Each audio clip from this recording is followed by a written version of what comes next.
الحمدللہ رب العالمین صلی اللہ علی محمد وآلہ اجمعین واللعنۃ الدائمۃ علی اعداء محمد وآل محمد اما بعد وفقنا اللہ وإیاکم للعلم والعمل الصالح انشاء اللہ تعالی اللہم صلی علی محمد وآل محمد۔ یہاں تک ہمارے احکام جو ہے وہ طہارت کی، جو طہارت من الخبث تھی، پہلی جو کیٹیگری تھی کہ جو خبث کی نجاست ہے اس سے طہارت کے احکام مکمل ہوتے ہیں۔ دوسری جو کیٹیگری ہے طہارت من الحدث، کہ حدث سے انسان کیسے طہارت حاصل کرتا ہے، وہ جو ہے وہ آج کے درس میں موضوع گفتگو رہے گا۔ آج ہوسٹ نہیں بنایا۔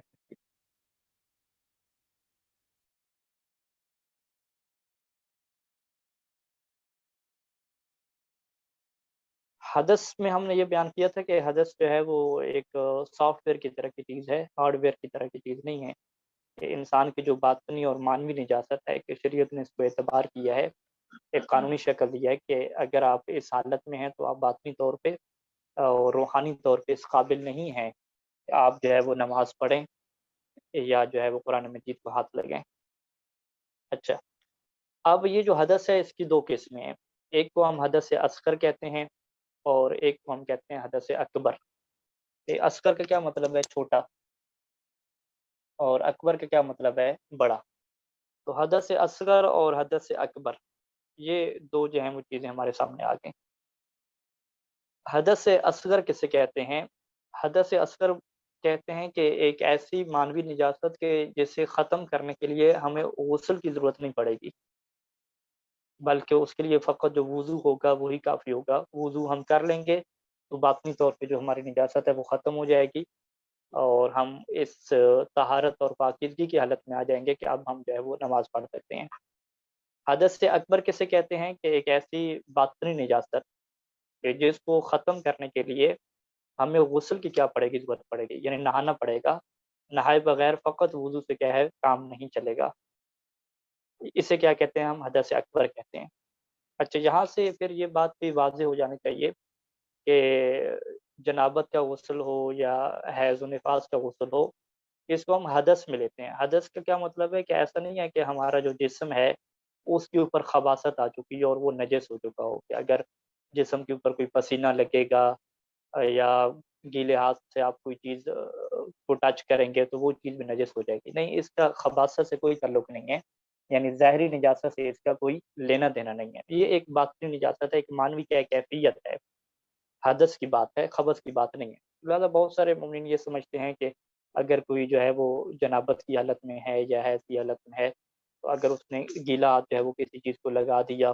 یا اس نے جو ہے وہ کوئی گیلے کپڑے پہنے ہوئے ہیں یا اس سے پسینہ آ جاتا ہے تو وہ یہ سمجھتے ہیں کہ وہ چیز نجس ہو جائے گی، یا یہ کہتے ہیں کہ فرض کریں خاتون اگر حیض کی حالت میں ہے وہ کھانا وغیرہ پکائے گی تو کھانا فرض کریں اس میں بھی مشکل آ جائے گی، نجس ہو جائے گا۔ نہیں، ایسی کوئی بات نہیں ہے۔ یہ اس کا تعلق جو ہے وہ ظاہری نجاست سے یعنی خباثت سے ہے ہی نہیں، یہ ایک حدث ہے، ایک روح اور معنوی کیا کیفیت ہے، اس سے بڑھ کے کیا اس کا کوئی تعلق نہیں ہے۔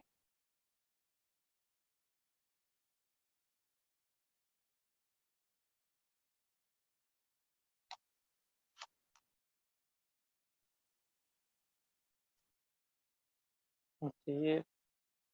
آج کسی کو ہوسٹ نہیں بنایا گیا تو یہ سارے اسکرین پہ شو ہو رہے ہیں میرے پاس۔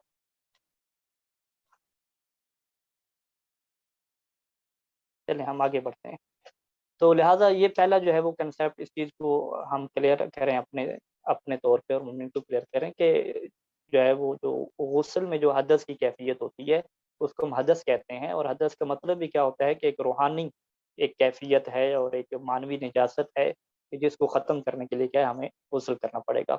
اسی طریقے سے اگر ہم نے وضو نہیں کیا ہوا تو ہمارے اندر ایک روحانی اور معنوی طور پہ ایک نجاست ہے اور ایک خاص حالت ہے، اس کو ختم کرنے کے لیے ہمیں کیا ہے وضو کرنا ہے۔ لہٰذا وضو اور غسل کا جو تعلق ہے، اچھا یہ میں کیسے ہوسٹ بنا سکتا ہوں؟ اس مسئلے کو تھوڑا دیکھ لیں، بار بار ڈسٹربنگ ہو رہی۔